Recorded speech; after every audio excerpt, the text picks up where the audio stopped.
اور مغربی یوپی کے کونے کونے سے آنے والے جمعیت کے ساتھیوں، ملک کے حالات پریشان کن ضرور ہیں مگر مایوس کن نہیں ہیں۔ مسلمان جو خدا پر ایمان رکھتا ہے وہ حالات سے مایوس نہیں ہوا کرتا بلکہ حالات کے رخ کو موڑنے کی کوشش کرتا ہے۔ آج جمعیت علماء ہند نے، مولانا ارشد مدنی نے آپ کو آواز دی ہے۔ آپ نے اپنے گھروں کو چھوڑا، اپنے کاروبار کو چھوڑا، اپنے آرام کو چھوڑا اور یہاں تک آنے کی زحمت گوارا فرمائی۔ یاد رکھیے، ہم صرف سننے کے لیے جمع نہیں ہوئے ہیں، ہم دیش کے حالات کو بدلنے کے لیے جمع ہوئے ہیں اور ہمیں یقین ہے کہ جب ہم اپنے بڑوں کی قیادت میں جمع ہوتے ہیں تو تاریخ اس بات کی گواہ ہے کہ ظالم میدان چھوڑ کے بھاگنے پر مجبور ہوتا ہے۔ دوستوں اور ساتھیوں، آج کچھ فرقہ پرست طاقتیں ایسی ہیں جو مدارس کو نشانہ بنانا چاہتی ہیں۔ کبھی مدارس کو نوٹس جاتے ہیں، کبھی حساب و کتاب کے بہانے سے داخل ہونا چاہتے ہیں۔ میں کہتا ہوں ان مدارس کو مت چھیڑو، انہیں چلنے دو۔ یہی وہ مدارس ہیں جن کی جدوجہد سے یہ ملک آزاد ہوا ہے۔ اگر دارالعلوم دیوبند نہ ہوتا، اگر وہاں کے اکابر نہ ہوتے اور مدارس کے جوان، بوڑھے اور وابستہ لوگ ملک کی آزادی کے لیے قربانیاں نہ دیتے تو آج بھی یہ ملک غلامی کی زنجیروں میں جکڑا ہوا ہوتا۔ مدارس کے لوگوں نے آزادی وطن کے لیے پھانسی کے پھندوں کو چوما، آزادی وطن کے لیے قید و بند کی صعوبتیں برداشت کی۔ مولانا ارشد مدنی کے والد محترم مولانا حسین احمد مدنی نے اپنے استاد محترم حضرت شیخ الہند رحمت اللہ علیہ اور اپنے ساتھیوں کے ساتھ آزادی وطن کے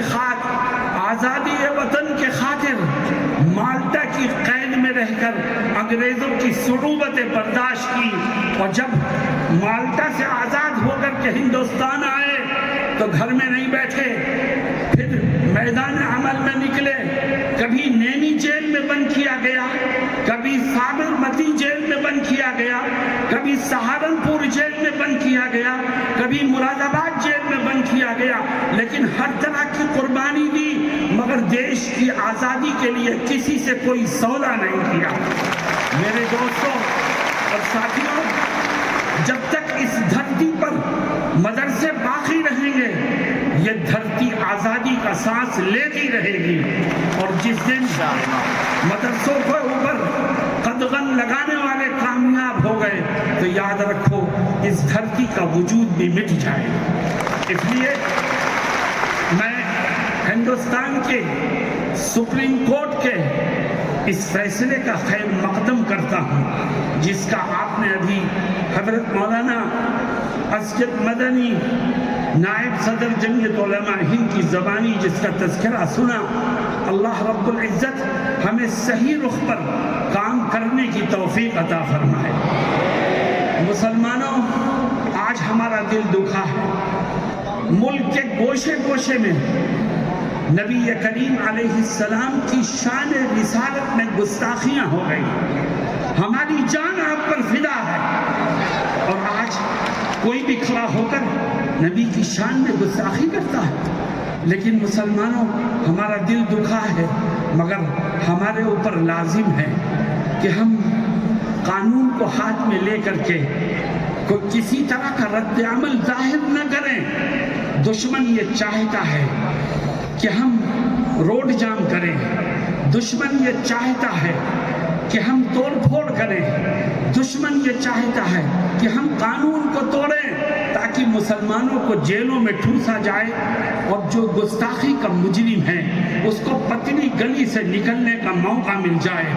آؤ جمعیت علماء آپ کو آواز دیتی ہے، اور کیا کہتی ہے جمعیت؟ میں اس جلسے کی تیاری میں ایک ضلع میں گیا تھا تو مجھ سے ایک ساتھی نے عجیب بات کہی، کہنے لگے کہ ہمارے ہاں ایک شخص نے نبی کی شان میں گستاخی کی تو ہمارے پاس انٹیلیجنس کے لوگوں کا فون آتا ہے اور وہ پوچھتے ہیں کہ آپ کیا کر رہے ہیں؟ تو ہمارے ساتھی نے، جمعیت کے کارکن نے جو جواب دیا وہ مجھے بہت پسند آیا۔ اس نے کہا کہ ہم کچھ نہیں کر رہے، ہم تو ایڈمنسٹریشن کو دیکھ رہے ہیں، اب تو کرنے کا کام اس کا ہے، ہمارا کرنے کا کام نہیں ہے۔ ہم دیکھیں گے آپ مجرم کو پکڑتے ہیں کہ نہیں پکڑتے، ہم دیکھیں گے کہ آپ اس کے اوپر سخت قسم کی دھارا لگاتے ہیں کہ نہیں لگاتے، ہم دیکھیں گے کہ آپ اس کے خلاف صحیح طور پر کارروائی کر رہے ہیں کہ نہیں کر رہے ہیں، اور اگر نہیں کریں گے آپ تو ہم قانونی طور پر ایسے تمام مجرموں کو کیفر کردار تک پہنچانے کی بھرپور کوشش کریں گے اور کرتے رہیں گے۔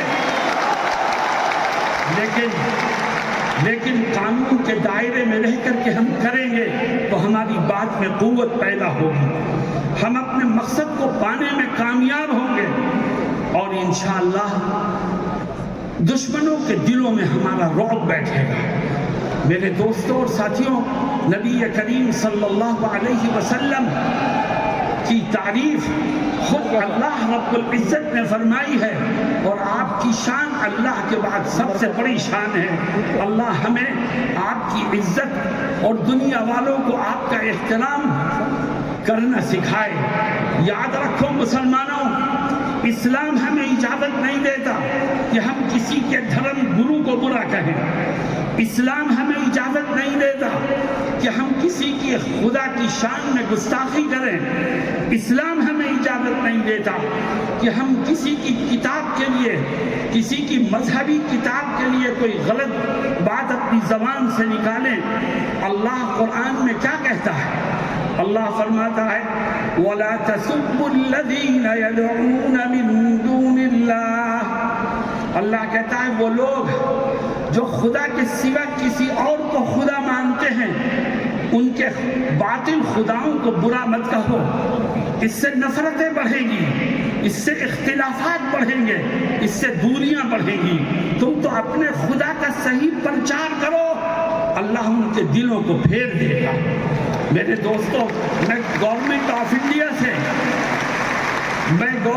انڈیا سے یہ درخواست کروں گا اس کنونشن کے مادھیم سے کہ شان رسالت میں گستاخی کرنے والے کو ملک کے کانسٹیٹیوشن میں جو سزا لکھی ہے وہ سزا دیں آپ۔ اگر قانونی سزا ملنے لگے تو کسی دشمن کو زبان کھولنے کی جرأت نہیں ہوگی، اور انشاءاللہ ہمارا یہ دیش امن و امان کا گہوارہ بن جائے۔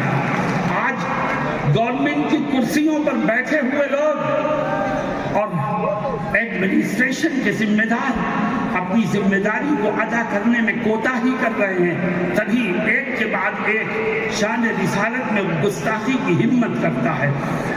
میرے دوستوں اور ساتھیوں، اس دیش کا آئین سیکولر آئین ہے۔ کچھ طاقتیں ایسی پیدا ہو گئی ہیں جو اس دیش کے سیکولر آئین کو ختم کرنے کی بات کرتی ہے۔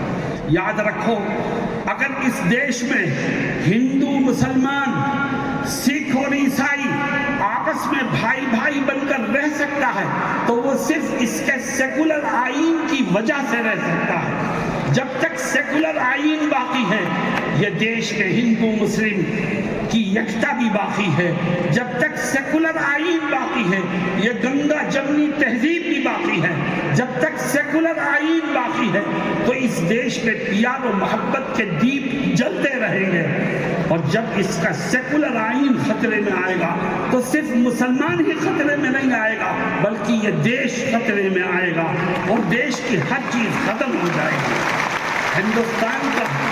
ہندوستان کا جمہوری آئین ہی وہ چیز ہے جس نے اس ملک کو پیار و محبت کا نعرہ دیا ہے، ہندوستان کا جمہوری آئین ہی وہ چیز ہے جس کی وجہ سے ایک طرف مسجد سے اللہ اکبر کا نعرہ بلند ہوتا ہے تو دوسری طرف مندر سے بھجن گایا جاتا ہے، گرجا سے وہ اپنی مذہبی عبادت کرتے ہیں اور سکھوں کے گردوارے سے وہاں مذہبی نعرے لگتے ہیں۔ یہ اس کا ایک خوبصورت گلدستہ ہے جو میں نے آپ کے سامنے پیش کیا۔ جمعیت علماء آپ کو آواز دیتی ہے اور اس لیے کہ تاکہ ملک میں رہنے والوں فرقہ پرستوں تک یہ بات پہنچا دی جائے کہ یہ ملک رہے گا تو جمہوری آئین اور سیکولر دستور کے ساتھ رہے گا، اور ہم اپنے بزرگوں کے بنائے ہوئے آئین سے چھیڑ چھاڑ کسی کو نہیں کرنے دیں گے۔ ہمارے بزرگوں نے اس کو بنانے میں قربانیاں دی ہیں، ہم اس سیکولر آئین کی حفاظت کریں گے انشاءاللہ۔ اور آخری بات ملک میں جگہ جگہ وقف پراپرٹی موجود ہے۔ مسلمانوں میں آپ سے سوال کرتا ہوں، ایک وقف کی زمین ہے جو کسی مسلمان نے وقف کی ہے مسجد کے لیے، یا وقف کی ہے مدرسے کے لیے، یا وقف کی ہے قبرستان کے لیے، یا وقف کی ہے غریبوں اور بیواؤں کی مدد کے لیے، بتاؤ یہ وقف پراپرٹی مسلمانوں کا سرمایہ ہے کہ نہیں ہے؟ ہم اس میں کسی کی مداخلت برداشت نہیں کریں گے۔ یہ وقف پراپرٹی مسلمانوں کا سرمایہ ہے، اس کی دیکھ ریکھ بھی مسلمان ہی کرے گا اور اس سے فائدہ بھی مسلمان ہی اٹھائے گا۔ ہاں، اگر کہیں کسی وقف پراپرٹی کے ساتھ چھیڑ چھاڑ ہو رہی ہے، کوئی اس کا مس یوز کر رہا ہے، کوئی اس کا غلط استعمال کر رہا ہے، تو ملک میں قانون بنا ہوا ہے، آپ مجرم کو پکڑ کے سزا دیجئے، لیکن اس کا مس یوز ہونا، اس کے مس یوز کو بہانہ بنا کر قانون کو بدل دینا اور اس میں غیروں کو داخل کر دینا، یاد رکھو یہ جو وقف بورڈ ترمیمی بل آیا ہے، اس سے وقف بورڈ کے مس یوز کو ختم نہیں کیا جائے گا بلکہ اس کی بربادی کے مواقع اور بڑھتے چلے جائیں گے۔ اس کو ہم کسی طور پر برداشت کرنے کو تیار نہیں ہیں۔ میرے دوستوں اور ساتھیوں، آج صبح ناشتے پر حضرت مولانا سید ارشد مدنی فرمانے لگے کہ یہ ملک سیکولر ہے، بہت سی فرقہ پرست طاقتیں ایسی ہیں جو یہاں یکساں سول کوڈ لانے کی کوشش کر رہے ہیں۔ یکساں سول کوڈ کا کیا مطلب؟ مسلمان اپنے دین و دھرم کو، اپنے مذہبی اور آئینی قوانین کو چھوڑ کر کے ملکی قوانین کے پابند ہوں گے، سکھ ملکی قوانین کے پابند ہوں گے، عیسائی ملکی قوانین کے پابند ہوں گے، ان کے مذہبی قوانین اور ان کا مذہبی تشخص ختم ہو جائے گا۔ مسلمانوں، اعلان کرو کہ ہم اپنی ہر چیز قربان کر سکتے ہیں مگر اپنا دین و ایمان قربان کرنے کو کسی طور پر تیار نہیں ہیں۔ آج جمعیت نے آپ کو آواز دی ہے تاکہ جمعیت کی آواز میں آپ کے ذریعے قوت پیدا ہو اور ہمارا یہ پیغام ایوان اقتدار تک پہنچے، ہمارے یہ جذبات ان کے کانوں تک پہنچے اور دیش کے حالات بدلے۔ مجھے امید ہے کہ ہم نے اور آپ نے کوشش کی ہے، کوشش کرنا ہمارا کام ہے، کامیابی دینا خدا کا کام ہے۔ انشاءاللہ وہ کامیابی دے گا اور حالات بدلیں گے۔ بس آپ ایک ہی نعرہ دیجئے کہ مولانا ارشد مدنی قدم بڑھاؤ، ہم تمہارے ساتھ ہیں۔ مولانا ارشد مدنی قدم بڑھاؤ، ہم تمہارے ساتھ ہیں۔ اللہ ہم سب کی مدد فرمائے۔ وآخر دعوانا